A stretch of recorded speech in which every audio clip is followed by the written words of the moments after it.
Alright, hey everybody, welcome back to the Warrior channel. This is turn 5 of the match me and Chris have been playing. We had to stop for a day. Of course, somebody starts running water upstairs as soon as I start recording.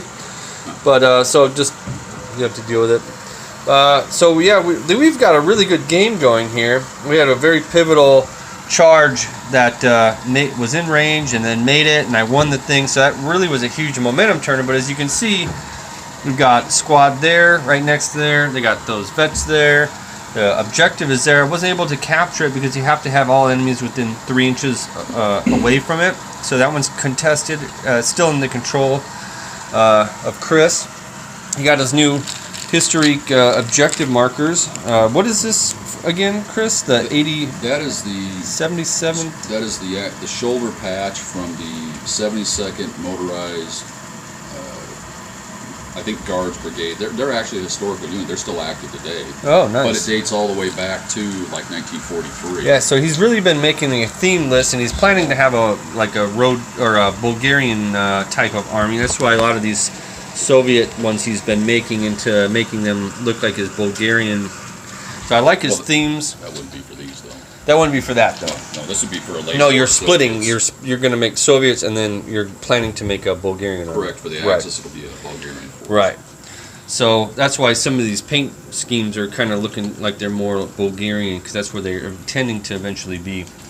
We've got this squad that came on there and fired some ineffective rifles straight up into the air. I think I killed one dude or something. I got one guy, yeah. So Chris was posing a question, question/query to himself and me, because we don't actually have the Road to Berlin book yet. Chris, I believe, said he ordered it. Fortress Budapest. Fortress Budapest, yes. So Fortress Budapest. So he's got the scout squad, the motorized scout squad, which was just wiped out by my heroic Japanese infantry. And there's 2 guys from that squad in this scout car. So I had kind of forgotten about that. So that's a very interesting. And we don't have the book. So what he's saying is that obviously they took more than half casualties because they got out of the squad of 10 or whatever it was. There's only 2 remaining. So they would take a leadership check to see if they lose the will to fight or what have you. And that makes sense to me. And if he continues on, then they would just be operating on their order dice in the car, separate from where the unit was. So we can go ahead and test that real quick. Okay. You do have a captain here. Correct. So you get +3. So you're going to be. You don't take any pins from close combat. No. So they're veterans, right? Veterans of 10, half strength. Well, it's just the dead NCO all that matters.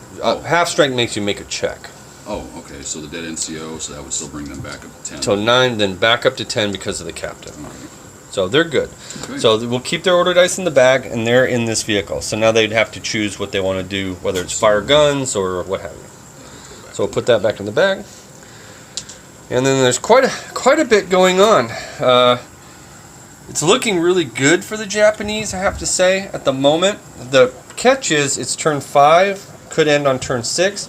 I've got to capture 2 objectives to get a victory, and I have not done that yet. I've only got the one, which is only being held by an anti-tank mine guy. I don't see a whole lot over here that could threaten that, but you never know. Like this dude here could come kill him, and it would be. I mean, I've got some artillery pieces and stuff that aren't really doing much over here, but it's going to be very interesting. I'm definitely outnumbered in the center, but I'm okay if I can go down valiantly and take a unit with me. So the first order dice is going to be pretty crucial in multiple sections. Actually, the second and third order dice, second, third, and fourth order dice will all be crucial, and then depending on how those go, I think it's going to make the other ones whether they're more important or not. So hopefully it won't be one of those turns where you pull the opponent's dice, they wipe out your squad, you pull one out of the bag. Pull the opponent's dice, they wipe out a squad, you pull one out of the bag, and it just cascades like that. I've had that happen before positively, and I've had it happen negatively before. So we will get back to the game, and then I should start getting that video loaded in the computer and hopefully get it uploaded by the end of the week.